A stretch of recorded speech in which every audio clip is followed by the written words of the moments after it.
What's up, everybody? Thank you for tuning in for another episode of NAXT, our non-applicable recap of NXT from this past Wednesday, July something. 19th, Full Sail University. I'm Chubbs. One take. You can find us, Facebook, Instagram, NA.podcast919, Twitter, NA_podcast919, and SoundCloud, NA podcast919, and here on YouTube, not yet at NA podcast 919 because we don't have enough followers, subscribers. Yeah. Big words. If you'd like us to have our own URL for YouTube, get us some subscribers. Yeah, because we would like that because it would be a lot easier. Yes, because I don't want to say, we're at youtube.com/HG754. You can't. You can give them that. You can type it in. It doesn't bring you to it. It doesn't? It didn't when I did it. Either way, like, share, and subscribe. So NXT finally had 4 matches again. 3 of which were good. Yes. Yes. Good story, bro. Sorry. So, Ember Moon defeated Ruby Riott. ONEY LORCAN defeated Danny Burch. ONEY. No Way Jose defeated CEZAR BONONI.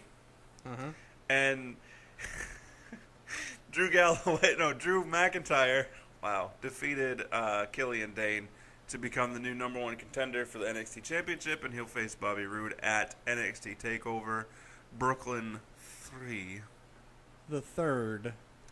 I think WWE should bring in the Tootsie Roll or the Tootsie Pop owl. How many licks? Right, for NXT TakeOver Brooklyn 3. Not only to take a jab at previously Anthem, but just because I think it would be funny. How many Brooklyns does it take? Right.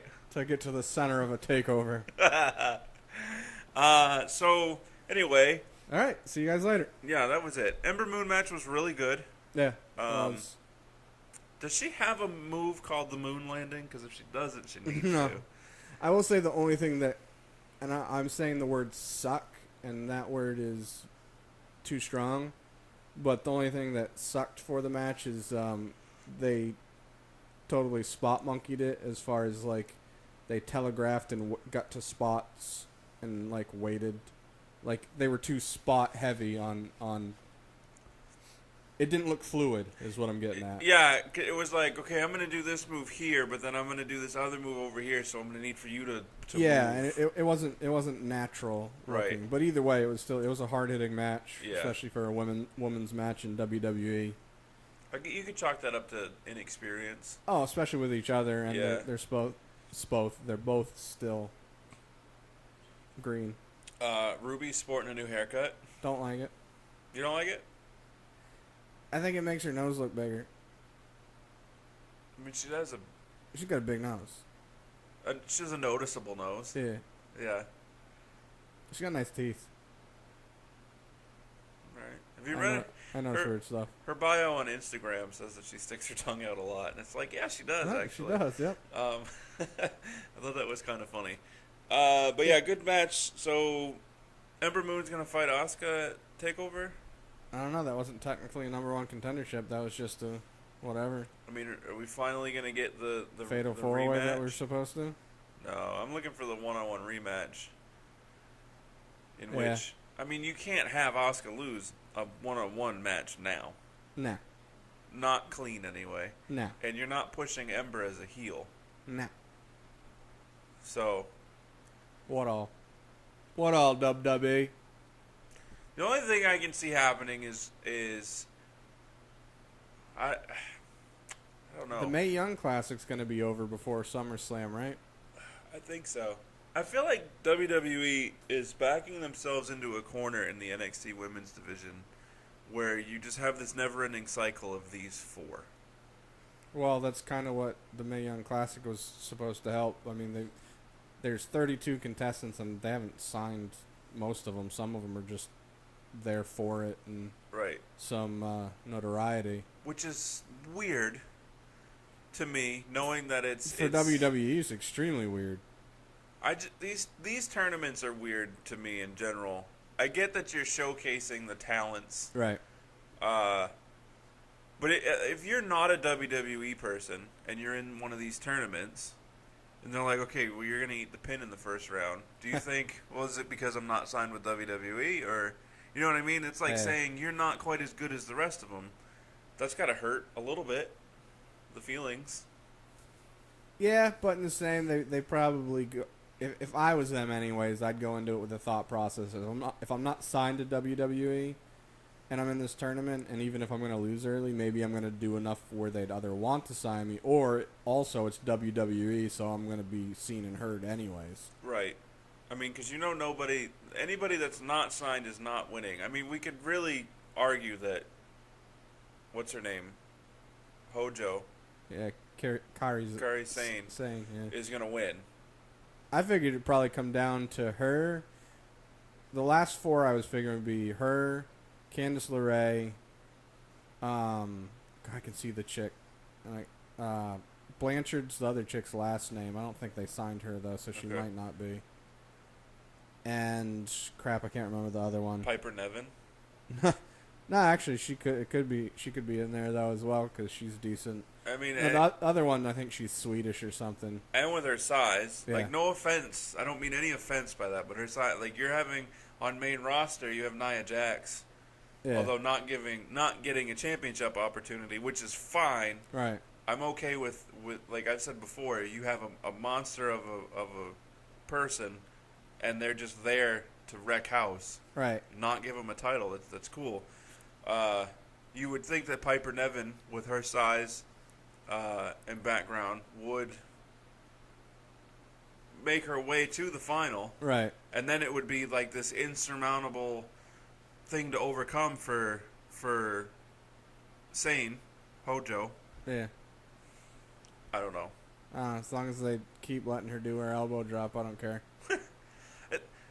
Just to digress a little bit, I understand that the writers for WWE probably all have college degrees in communications, English, public relations, just some sort of writing. Yeah. Do you think people like write in their own fan submissions, and like Vince sees them and just like, it's crap, or it's a good idea, we should hire that person? I don't know.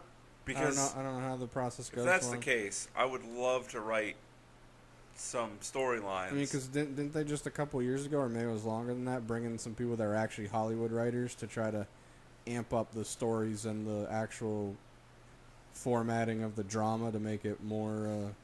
I don't know. If they did, they fired them all. It's obvious. No, they weren't top writers anyways. But.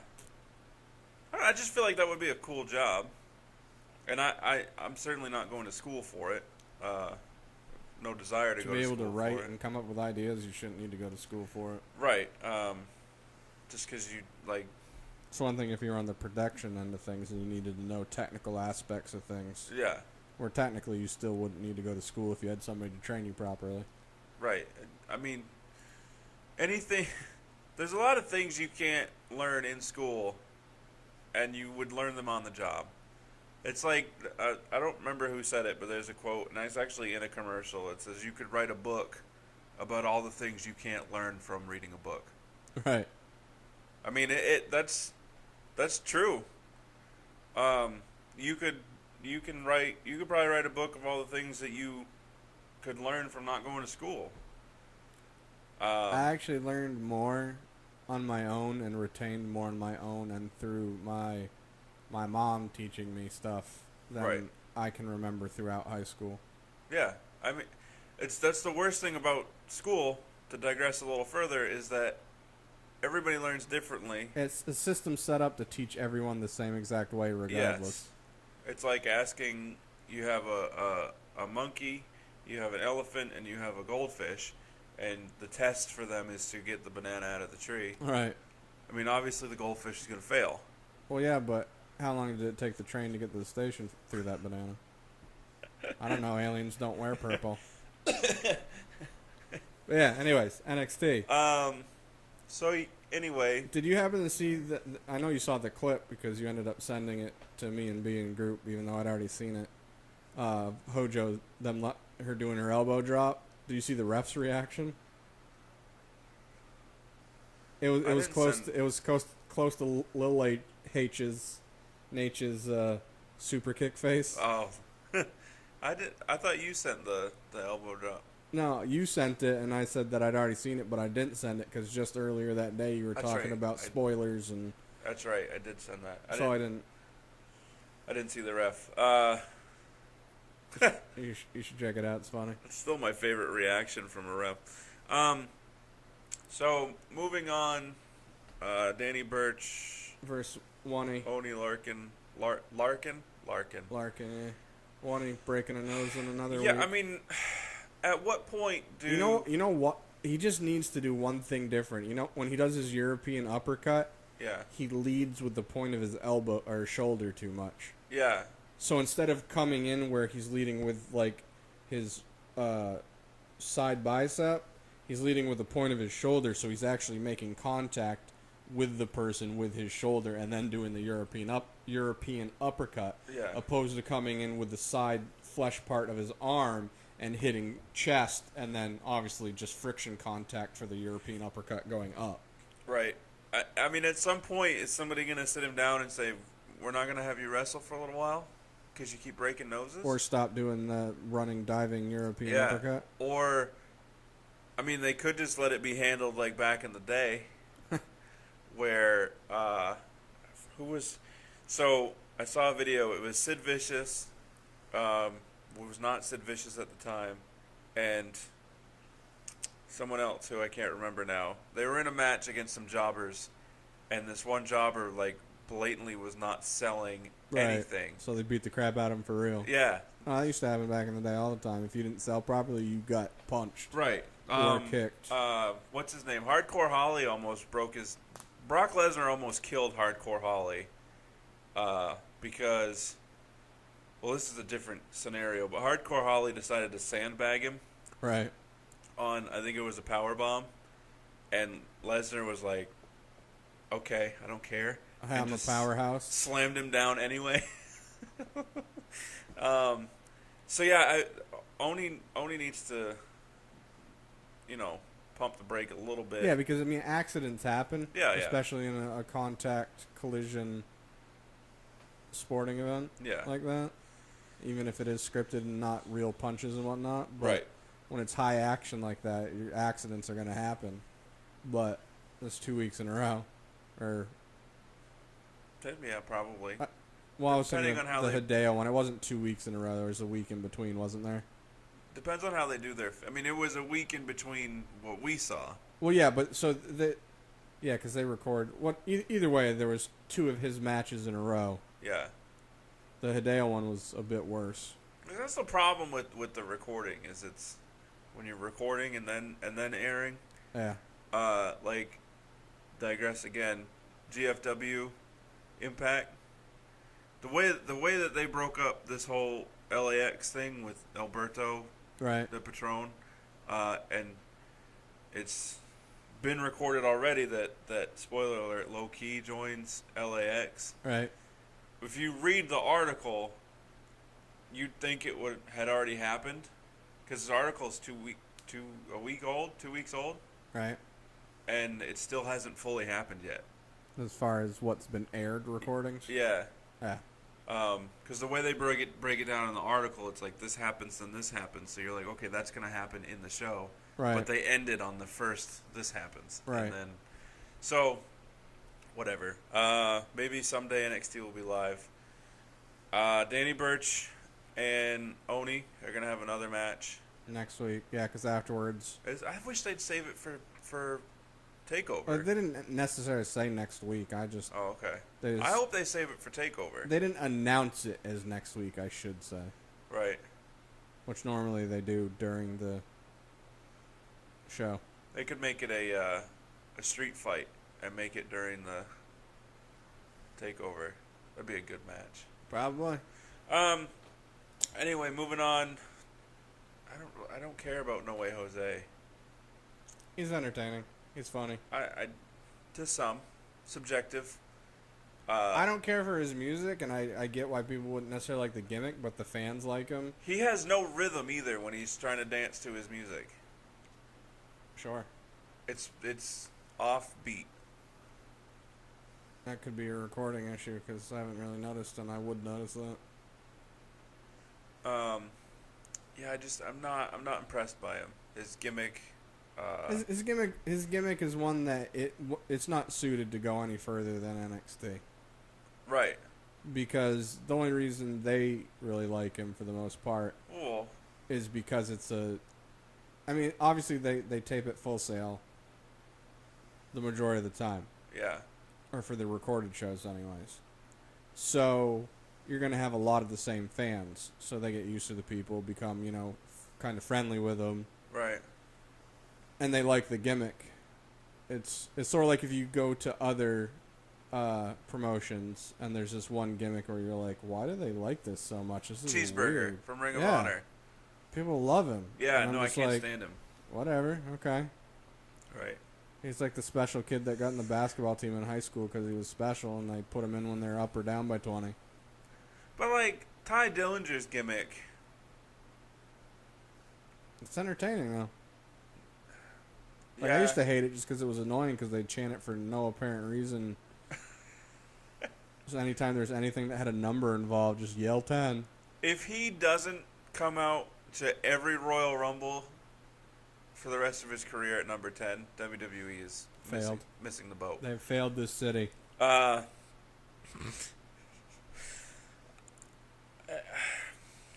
don't understand why they're. What is the point of the? Well, I mean, we'll find out. But the No Way Jose. So at the end of the match, Andrade Cien Almas came out And attacked CEZAR BONONI, who beat him a couple weeks ago. In right. A pin. Which was his own fault because he was been pissed out and partying. then didn't care. Right. And now apparently this woman that they're saying still, we don't even know who she is. Yeah. Like last week, 2 weeks ago, they said it was his sister. Did they? Or no, I read an article that said I was his gonna sister. say. I remember you saying that. I don't remember hearing it. Yet. But still, I don't know. This just seems like they're like, oh, you know what? We need to do like a mid card feud. So you and you, yes. I like Cien well enough, but the addition of Thea as his whatever she's gonna end up being, sister or whatnot. Right. It's weird. Like it started out where she was just like yelling at him because he was with a bunch of other like more than one chick, and now all of a sudden she's like getting in his ear and making him get his own revenge that he didn't care about on his own. Yeah. Like it's just weird right now. I mean, I can understand the dynamic of her probably being the mother figure. Maybe in this storyline they're gonna say that he lost his mother at a young age and she raised the kids or whatever. That sounded racist. Sure. I mean, I know plenty of people that have had parents died and kids have raised that are all sorts of ethnic backgrounds. All right, and then I'm saved. I don't know. I guess we'll see what happens. Was that the match that wasn't good that you?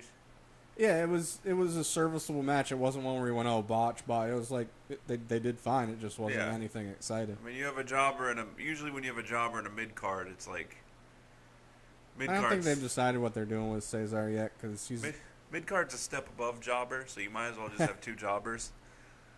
So next week, for next week they set up Hideo and Cassius. Yeah, they had a segment earlier in the show where Cassius was being interviewed and Hideo came in and said to Cassius, "You requested we have a match next week," and Cassius said, "Yeah, I told you I'm about results. I'm sick of the way you're acting, so I went to find a way to resolve it." Yeah. And Hideo did his best Asuka and just yelled at everyone in Japanese and then kicked the trash can and walked away. I don't have any expectations for that match. It'll probably be a good match. As far as story-wise, it's whatever. Yeah, like if this was just a regular match, I'd be like, okay. Yeah. But because they're trying to add a story to it that's faulty. It's not even necessarily that it's faulty. It feels rushed and like half-assed. Yeah. As much as I like Chris Hero, I agree with you. He needs a new voice. Yes, or he just needs to hurry up and lose the weight so that he kind of matches. Well, even still, I would expect him to have a deeper, raspier He's still a voice. tall guy, though. He's like 6'5", isn't he? Yeah, but I just expect like a deeper... Yeah, he needs to throw some bass in it when he's talking. Right. Like, I feel like his voice is probably a little higher pitched than mine. Quite a bit. Yeah? Well, in my opinion. I mean, we all hear our own voices differently, so Yeah. I hear my voice, then I hear the recording, I'm like, that's not me, stop it. But I hear Chris Hero, Cassius Ono, and I'm like, God, really? Are you all confused now? Hey, Chris. So, yeah, I mean, it'll probably be a decent match. Yeah. Moving on, speaking of decent matches, We had the main event of the night. Drew McIntyre, undefeated Drew McIntyre versus Undefeated Killian sweater Dain. wearing. I love the shave your back chance. Yeah. That was a good match. I would have changed. It was a match. NXT does. They're doing what WWE does, and this is what's not making them differentiate or different enough anymore. Is their main events are almost all the same now. And I say that as far as how they do them. You have a slow build where they both are feeling each other out, figuratively, of course. Out and up. And one of them gets the upper hand for a little bit. The other one fights back, gets the upper hand. Then neither of them have the upper hand. It's just a fight. Yeah. And then the last 5 to 8 minutes is, if that, is just back and forth of everyone's, you get a kick, I kick out of a pin, you kick out of a pin. Oh, that was a close one. Every single main event the last month has been the exact same. I mean, a lot of New Japan stuff is like that. A lot of their matches are like that. Yeah. But I also feel like in New Japan and Ring of Honor, for example, even if they have matches that have the same format but to them, they at least feel different. They feel not organic. They feel different to the wrestlers involved. It's like they're doing it their own way. Where obviously the Killian Dain and Drew McIntyre one was different because it was their way of doing it, opposed to the Roderick Strong and Bobby Roode one. And the same with the Aleister Black and Cassius Ono one. Right. I liked the matches for the last 5 to 10 minutes. The first 5 to 10 minutes, I was like snooze fest. Yeah. And I get why they do it, because you want the slow build and but if you're doing it the exact same way, I want all rise all the time. no, I'm okay with there being a slow build. I just want them to do it differently in each match, not it be the same exact way. Yeah, but I mean, I was still entertained with it, but I literally almost stopped watching at one point. But I was like, no, I already know that they're doing their build. I mean, use the build of the feud as the slow build up. You know what I mean? So then when they get into the match and it's just like these two forces that are... I'd much rather they have it where... Alright, so you have... Obviously Drew is taller Yeah. than Killian and more muscular, but Killian outweighs Drew. So have it where they did it towards the end, but you could have had it where Drew is kind of going at Killian and he's giving him what he thinks is all he's got, and Killian's just fighting back and he's just like, what else do I got to do? And then Killian actually gets the upper hand and is just... I feel like the back and forths are just too... I don't know, I'm too tired to word it right. Yeah. I know what you mean. I get it. Especially knowing that it's one thing if you got guys where you're like they might not have the capabilities, but when you see other matches and you're like, I know they can do better. Yeah.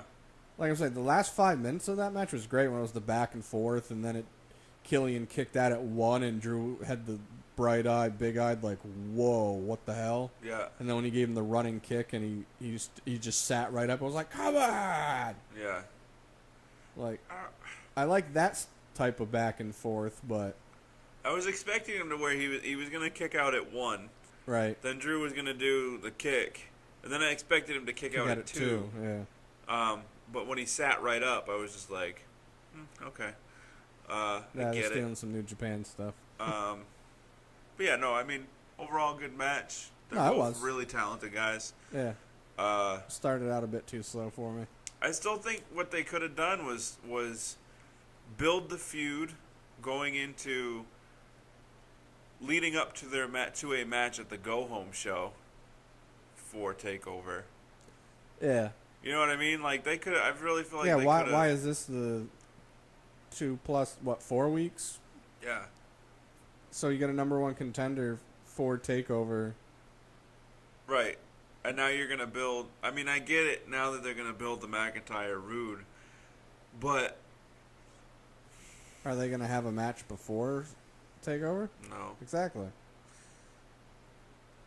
I mean, yeah, because you could, with Rude being as cocky as he is, Rude. and it being his NXT, he can, through just mic time, build up a potential storyline with Killian and Drew at the same time. Right. While they're on their, even in the same night, they have separate matches and they both win. And then it's leading up to them fighting at the Go Home show. Right.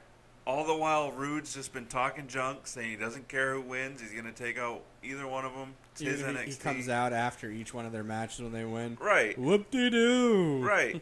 Then they have their match at the Go Home show.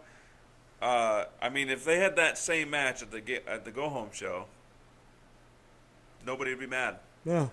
And then you have the number 1 contender.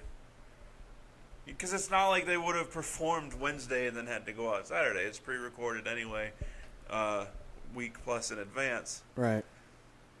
I don't know. It feels rushed. A lot of things at WWE as a whole, NXT and main roster. I feel like NXT is a little bit... I feel like NXT is a bit worse. I feel like main... I don't want to say they do a good job because... I don't feel like they do, but I don't feel like a lot of their stories are rushed. I just feel like a lot of them are dumb. Yeah. I mean, yeah. They could be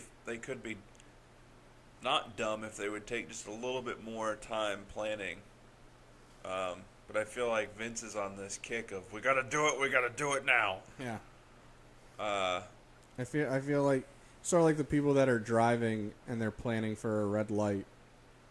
Yeah, and they start stopping a mile before. Or slowing down, so 45, and they decide to do 20 because there's a light up there that right the light may turn yellow, so I better slow down now. Yeah.